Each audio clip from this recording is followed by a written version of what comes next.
আমরা কলেজ জীবনে শুনতাম আর কি, নন্দন নলবন ঝিলমিল বারবার, সপ্তাহে একদিন ডায়মন্ড হারবার।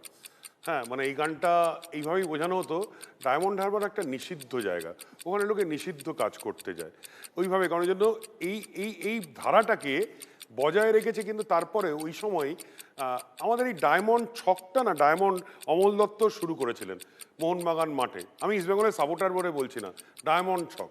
সেই ডায়মন্ড ছককে 13ই জুলাই 1994-তে ইস্টবেঙ্গল উড়িয়ে দিয়েছিল 4-1 গোলে।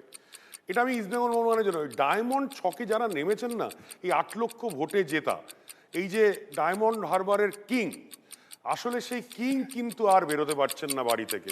ডায়মন্ড হারবারে তিনি যে মুঘল সাম্রাজ্যটা তৈরি করেছিলেন, জাহাঙ্গীর, শাহজাহান, গিয়াসউদ্দিন, বাবর, এবং এই যে বিভিন্ন পুরা টোটাল মুঘল সাম্রাজ্য, সেই মুঘল সাম্রাজ্যের যে আসল লোক, তিনি বাড়ি থেকে বেরোতে পারছেন না, তাহলে আর জাহাঙ্গীর বেচারা কি করবে?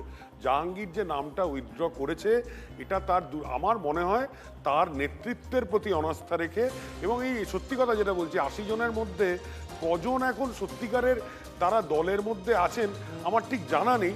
আমি মনে করি যে যারা ওইসব হুমকি টুমকি দিয়েছিলেন তারা কেউ দলের মধ্যে নেই। যারা ভালো মানুষ, আমি বিশ্বাস করি তৃণমূলে অনেক ভালো মানুষ আছেন কৃষ্ণানুদার মতো, তাদের এই ভয়টা করবে না, কারণ তাদেরকে ভয় দেখায় না, তাদেরকে হুমকি দেয় না।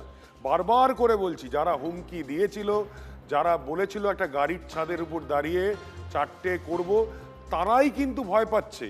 যে সৎভাবে থেকে তৃণমূল করেছে, শোভনদেব চট্টোপাধ্যায় থেকে সুখেন্দু শেখর রায় থেকে কৃষাণু মিত্র, তাদের কোনো দিন কোথাও সমস্যা হবে না।